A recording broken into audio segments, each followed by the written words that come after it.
a rebellion against God in heaven and was cast into hell as a consequence. And so there's this idea, Milton wrote this before the rise of the nation states, for example, and there's this idea that there's this tension between the political and ideological and rational constructions of the rational mind and the sort of transcendent mythology that guides human organization, and that Satan, as God's highest, as the highest angel in God's heavenly kingdom, is a personification of the tendency of the rational mind to produce totalitarian systems and then to fall in love with them. So to produce a system that encompasses everything, like the Tower of Babel, so that nothing outside the system is allowed to exist. Well, Milton's intuition, because he collected the stories about satanic rebellion that had been accumulating across centuries from far before Christianity was even constituted, turned this into a great poetic drama. And his hypothesis was that the element of the psyche, let's say, the spiritual element of the psyche that characterized the rational mind, would, by its proclivity to produce these totalizing systems, end up casting itself into hell. And so you could think about it as a prophetic visualization of what was going to come down the centuries after Milton wrote. Because the poets get there before the philosophers. The artists get there maybe before the poets. The philosophers follow in their wake. The poets are the people who have the visions of what's coming farthest down the road. So this is from Milton.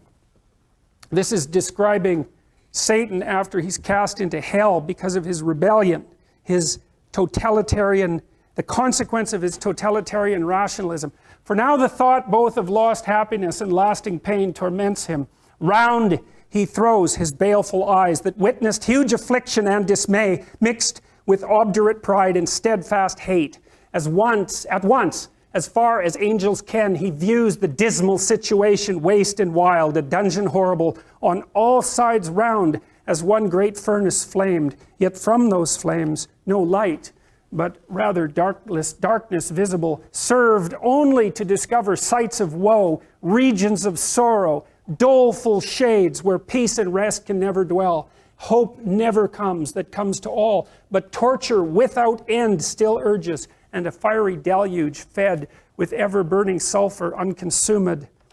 Such place eternal justice had prepared for those rebellious. Here their prison ordained, in utter darkness, and their portion set, as far removed from God and light of heaven as from the center thrice to the utmost pole.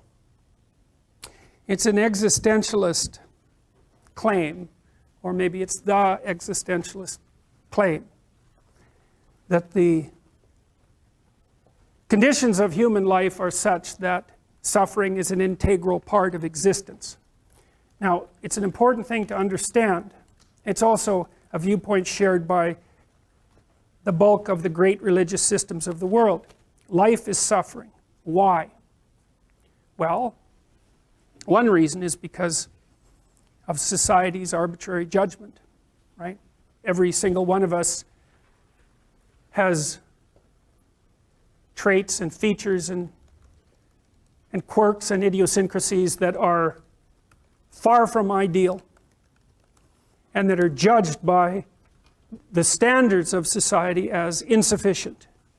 And so you suffer because of your imperfect insufficiency in the eyes of others. And you can certainly make the claim that fairly frequently that's arbitrary. And so that's the claim that society is tyrannical and judgmental and needs to be constantly reconstituted so that the tyrannical element doesn't take full control. And fair enough, you have to stay awake so that that doesn't happen.